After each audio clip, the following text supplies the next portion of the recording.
Hey guys, napaka-social ng aming pusa. Ano to siya guys, yung cooling ano. May nilalagay ako dyang ice pack sa loob. Kabilaan.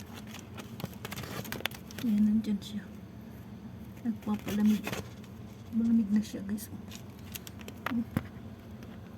Sus. Feeling pusang to. Social. Yan. Pumasok na siya dyan kasi pinalitan ko na ng bagong ice pack. Malamig na.